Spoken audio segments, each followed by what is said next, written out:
আসসালামু আলাইকুম everyone, welcome to সময় এগ্রো ফার্ম। আপনাদের সাথে রয়েছি আমি জিলান।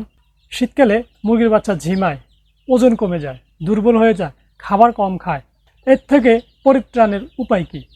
কি করলে আমাদের মুরগির বাচ্চাগুলো এই শীতকালে ঝিমাবে না, সুস্থ থাকবে, খাবার ঠিকমতো খাবে, ওজন কমবে না, হেলদি থাকবে, শরীরে শক্তি থাকবে?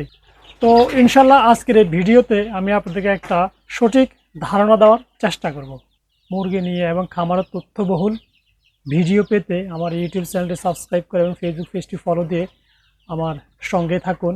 আশা করি এর থেকে আপনারা উপকৃত হবেন ইনশাআল্লাহ।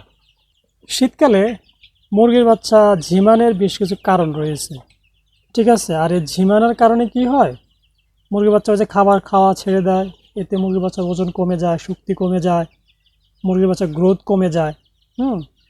তো এই ঝিমানোর মূল কারণটা কি, আমরা যদি সেটা জানতে পারি তাহলে কিন্তু আমরা মুরগির বাচ্চাগুলিকে সুস্থ রাখতে পারবো। দেখেন, আমাদের এই শীতকালে মূলত মুরগির বাচ্চা ঝিমানোর প্রধান কারণ হচ্ছে ঠান্ডাজনিত সমস্যা। যদি মুরগির বাচ্চা সঠিক তাপ না পায়, সেই ক্ষেত্রে কিন্তু মুরগির বাচ্চা ঠান্ডায় ঝিমায়। তো এই ঝিমানোটা আমরা মুরগির বাচ্চাকে একটা মেডিসিন খাওয়াই কিন্তু ইনশাল্লাহ সুস্থ রাখতে পারবো।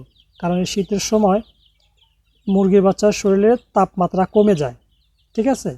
তো আমরা একটা মেডিসিন আছে, যে মেডিসিনটা খাওয়ালে মুরগির বাচ্চার শরীরে তাপ উৎপাদন হবে। আর মুরগির বাচ্চার শরীরে তাপ উৎপাদন হলে মুরগির বাচ্চায় ঠান্ডাজনিত সমস্যাগুলি খুব একটা হবে না। কারণ যদি মুরগির বাচ্চার শরীর গরম থাকে, ঠিক আছে, এতে ঠান্ডার প্রবণতা অনেক কমে যাবে।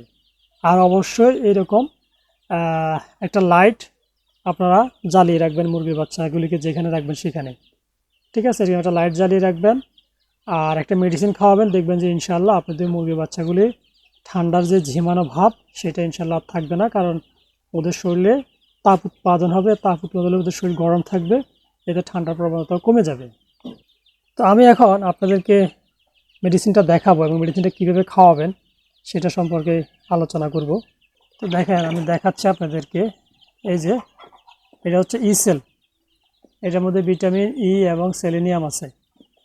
তো এই সেলটা আমরা ডিম পাড়া মুরগিকে খাওয়ালে মুরগির ডিমের প্রোডাকশন যেমন বাড়ে, তেমনি এই সেলটা আমরা যদি আমাদের এই ছোটো ছোটো মুরগির বাচ্চাগুলিকে খাওয়াই, সেই ক্ষেত্রে কিন্তু ওদের ঠান্ডার প্রবণতা কমে যাবে। কিভাবে কমবে? এই সেলটা খাওয়ালে মুরগির শরীরে তাপ উৎপাদন হয়। হ্যাঁ, তো আমরা যদি এই যে এই সেলটা আমরা এই মুরগির বাচ্চাগুলিকে খাওয়াতে পারি, তাহলে কী হবে, মুরগির বাচ্চার শরীরে তাপ উৎপাদন হবে। আর মুরগির বাচ্চার শরীরে তাপ উৎপাদন হলে ওদের ঠান্ডার প্রবণতাটাও কিন্তু অনেক কমে যাবে। আর এই যে ইসেলটা দেখতেছেন, এটা বিভিন্ন কোম্পানির ইসেল আছে। আমার কাছে যেটা, এটা হচ্ছে তাসাগো কোম্পানির একটা ইসেল। দেখেন, তাসাগো কোম্পানির একটা ইসেল। তো আপনারা স্কোয়ারের আছে, জেনেটার আছে, বিভিন্ন কোম্পানির ইসেল আছে। আপনারা আপনাদের এলাকায় যেটা পাবেন ওটাই খাওয়াবেন। আমি যেটা দেখাইছি এটাই খাওয়াতে হবে এমন কোনো কথা নেই, জাস্ট ইসেল হইলেই হবে। আপনারা যেটা পাবেন ওইটাই খাওয়াবেন আপনাদের এলাকায়।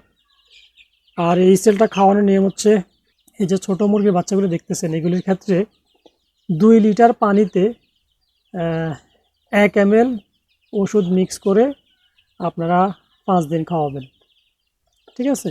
2 লিটার পানিতে 1 ml ওষুধ মিক্স করে আপনারা আপনাদের মুরগির বাচ্চাগুলিকে 5 দিন খাওয়াবেন। তাহলে দেখবেন যে ইনশাআল্লাহ আপনাদের মুরগির বাচ্চাগুলির শরীরে তাপ উৎপাদন হবে।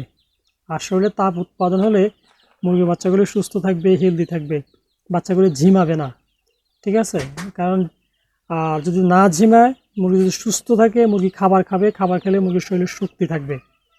আর যদি মুরগির বাচ্চা ঝিমায় অধিক ঠান্ডা লেগে, তাহলে সেক্ষেত্রে মুরগির বাচ্চার গ্রোথ কমে যাবে, মুরগির বাচ্চা খাবার কম খাবে, শরীরে শক্তি পাবে না।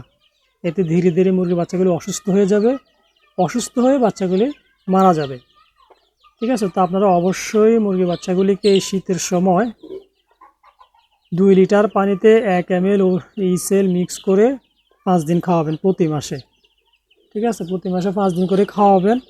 দেখবেন যে ইনশাআল্লাহ আপনাদের মুরগির বাচ্চাগুলি সুস্থ থাকবে, হেলদি থাকবে, মুরগির বাচ্চার গ্রোথও ভালো থাকবে।